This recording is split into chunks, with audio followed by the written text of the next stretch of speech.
La pression à l'intérieur de la station spatiale est de 1 bar, comme sur Terre au niveau du sol.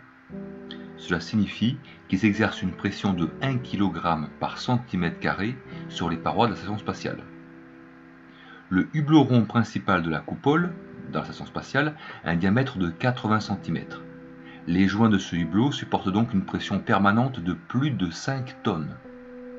Et les 6 autres hublots autour supportent chacun une pression de plus de 3 tonnes.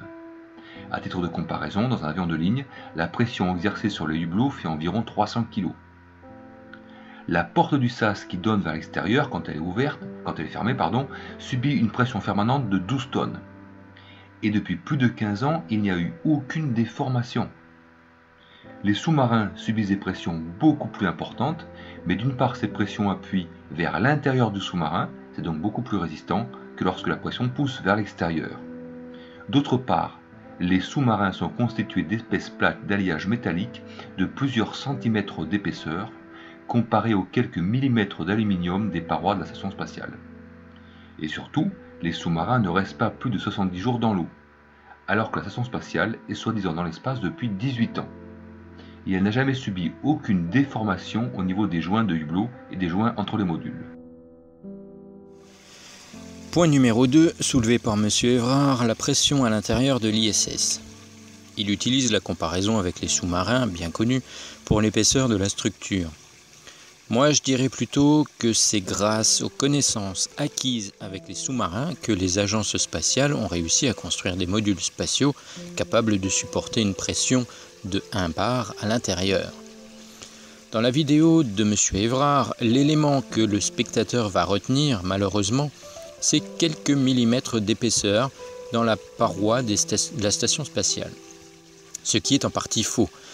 Il est vrai que la couche d'aluminium située autour des modules mesure 1,27 mm, mais les modules ne sont pas constitués que de ça. Encore heureux. Pour rappel, même un ballon de baudruche supporte plus d'1 bar de pression et l'épaisseur du ballon est nettement plus fine. Bon, l'image est un peu tordue, on n'est pas dans l'espace, je l'avoue, mais une épaisseur ne veut pas forcément dire grand-chose. De toute façon, cette couche d'aluminium n'est pas la paroi des modules et n'a donc absolument pas pour fonction de supporter la pression. Les modules pressurisés de l'ISS sont constitués de 2 structures, une primaire interne et une secondaire externe. La structure principale est faite d'anneaux et de longerons métalliques, je ne sais pas quel métal, mais certainement bien costaud, sur lesquels sont fixées les parois internes. Puis, à l'extérieur, nous trouvons une couche d'aluminium de 1,27 mm, au-dessus de laquelle se trouve un système assez complexe de couverture contenant différentes compositions et couches de métaux différents, permettant la protection des modules contre les micrométéorites et les débris. Alors je n'ai pas trouvé l'information, mais je pense que l'épaisseur entre la paroi interne et la dernière couverture externe est bien supérieure à 10 voire 20 cm. Estimation faite d'après les photos que je vous présente sur cette vidéo. De même pour les hublots, ils ont 4 couches de verre silicaté, chacune 2 fois plus épaisse que les vitres de nos fenêtres. De plus, ne pas oublier que les hublots sont la plupart du temps fermés, c'est-à-dire qu'il y a une sorte de volet qui vient se placer devant, à l'extérieur. Volet constitué du même principe de couche protectrice que les modules. Donc les hublots ne sont pas vulnérables tout le temps.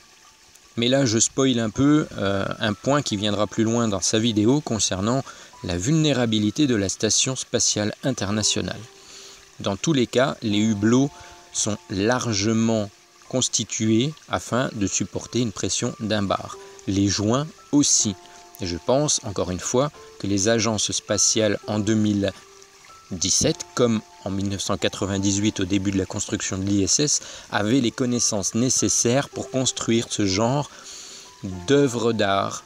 J'utilise le mot œuvre d'art parce que pour moi c'est une œuvre. Donc dans ce point, rien d'intéressant puisque M. Évrard essaye de nous faire croire que l'ISS est faite avec des parois de 1,27 mm d'épaisseur sur les modules pressurisés. Non mais vous êtes vraiment sérieux? Vous pensez que les gens vont croire qu'une agence comme la NASA ou comme l'ESA ou comme l'agence russe, avec l'expérience engendrée depuis des décennies, enverrait dans l'espace une structure avec 1,27 mm d'épaisseur d'aluminium? Bon, j'ai rien d'autre à ajouter, si ce n'est au prochain point. Ciao!